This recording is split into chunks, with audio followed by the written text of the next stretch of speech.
రోజు నీళ్ళు పోయాలి. కార్డు ఉంటుంది, కార్డు పెట్టించు.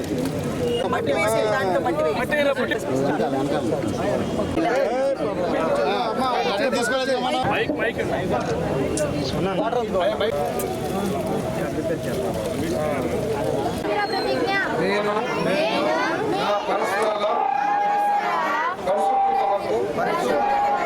ప్రతిరోజు కొంత సమయం కేటాయిస్తారని నా వంతు కృషిగా స్వచ్ఛత కార్యక్రమాల కొరకు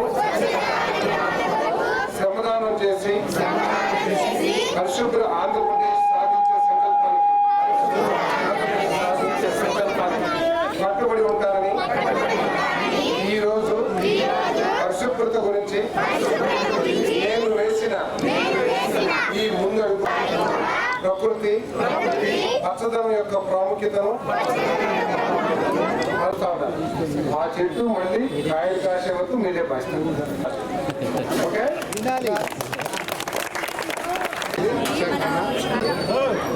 ఈ ప్రభుత్వం ఎంతో చిత్తశుద్ధితో అత్యంత ప్రాధాన్యతతో నిర్వహిస్తూ ఉంది. ముఖ్యమంత్రి గారు స్వచ్ఛాంధ్ర దినం రోజున రాష్ట్రంలో ఏదో ప్రాంతానికి వెళ్ళి ఆయన కూడా ఈ కార్యక్రమంలో పాల్పంచుకొని పరిసర ప్రాంతాలని, మన గ్రామాలని, మన పట్టణాలని శుభ్రంగా ఉంచుకోవాల్సిన ఆవశ్యకతని తెలియజేస్తూ ఈ రాష్ట్రాన్ని పరిశుభ్రంగా ఉంచడానికి ప్రభుత్వం ఎటువంటి చర్యలు తీసుకుందో కూడా మరి తెలియజేస్తూ ప్రభుత్వం యొక్క చిత్తశుద్ధిని తెలియజేస్తామని చెప్పేసి మనం చేస్తాం. ప్రతి ఒక్కళ్ళు కూడా ఈ కార్యక్రమాన్ని ఏదో ఒక కార్యక్రమం లాగా నెలకు 2 సార్లు 3 సార్లు వచ్చే కార్యక్రమం లాగా కాకుండా ఇది ఒక దైనందిన కార్యక్రమం లాగా ప్రతిరోజు మన పరిసరాలని పరిశుభ్రంగా ఉంచుకోవాలనే లక్ష్యంతో ప్రతి ఒక్క పౌరుడు కూడా ప్రవర్తించాలని చెప్పేసి మనం చేస్తున్నాం. ఎందుకంటే ఈ రాష్ట్రంలో సగం సమస్యలకి కారణం అపరిశుభ్రత, లేకపోతే ఈ డ్రైనేజ్, ఈ చెత్త, ఇదంతా కూడా. మరి గత ప్రభుత్వం నుంచి దాదాపు 85 లక్షల టన్నుల చెత్త కుప్పలు ఈ ప్రభుత్వం వచ్చినాక మరి ఈ ప్రభుత్వానికి వచ్చాయని చెప్పేసి మనం చేస్తాం. ఈ 85 లక్షల టన్నులు మరి రీసైక్లింగ్కి పంపించినా కూడా ఇంకా ఎంతో చెత్త గత ప్రభుత్వం నుంచి వచ్చిన చెత్త ఇంకా మిగిలిపోయింది. మరి ప్రభుత్వం దీని మీద ప్రత్యేక దృష్టి పెట్టి యాంత్రీకరణ చేసి అదేవిధంగా కార్మికులకు కూడా మెరుగైన పాలసీలు చేయిస్తూ మరి పరిశుభ్రత కోసం చేస్తున్నారు. మరి మనందరం కూడా నూజివీడు పట్టణాన్ని, మన నూజివీడు నియోజకవర్గాన్ని పరిశుభ్రంగా ఉంచుకోవడానికి ప్రయత్నం చేయాలని చెప్పేసి ప్రతి ఒక్కరికి కూడా విజ్ఞప్తి చేస్తూ ఉన్నాను నేను. మరి పరిశుభ్రతంగా మన నూజివీడు పరిశుభ్రంగా ఉంచడం కోసం కావాల్సిన నిధుల్ని సాధ్యమైనంత వరకు నేను డ్రైనేజీల నిర్మాణానికి, లేకపోతే రహదారుల నిర్మాణానికి, మంచినీటి వసతులు ఏర్పాటు చేయడానికి నేను ప్రయత్నం చేసి తీసుకొస్తూ ఉన్నాను నేను. మరి యాంత్రీకరణ చేయడం కోసం కూడా రోడ్లు ఏదో ఊడ్చే యంత్రాలు ఏదైతే ఉన్నాయో ఆ యంత్రాలు కూడా తీసుకొస్తానికి నేను మంత్రి గారితో మాట్లాడాను.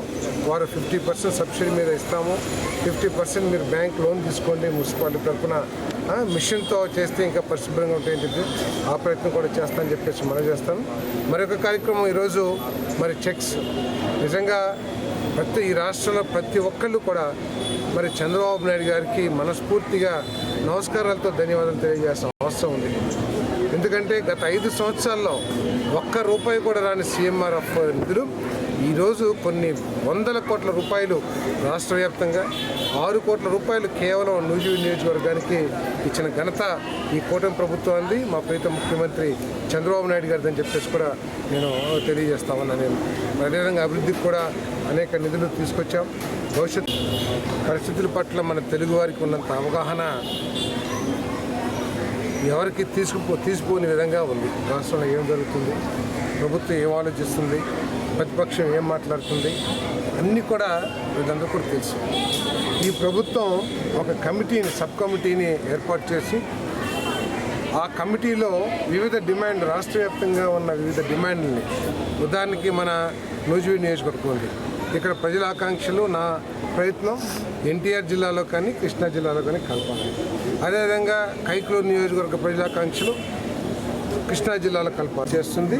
తప్పకుండా మరి దీని మీద ఒక అనుకూలమైన నిర్ణయం తీసుకుంటుందని చెప్పేసి నమ్మకంతో ఉన్నాను. ఈ లోపలే వెళ్ళటానికి అందరికీ హక్కు ఉంది, వారి ఆకాంక్షలు తీసుకెళ్తాను. కానీ వ్యక్తిగతంగా ప్రైవేటు హాస్పిటల్స్లోనో ప్రైవేటు వ్యక్తుల ఆఫీసుల మీద లేకపోతే ఒక మంత్రి మీద వ్యక్తిగతంగా చేయాలనుకుంటాం, వారి విచక్షణకి నేను వదిలేస్తున్నాను. కరెక్ట్గా తప్పకుండా నా వంతు నేను ప్రయత్నం చేస్తాను. ఎన్టీఆర్ జిల్లాలో కానీ కృష్ణా జిల్లాలో కానీ కలపాలనేది నా ఆకాంక్ష కూడా.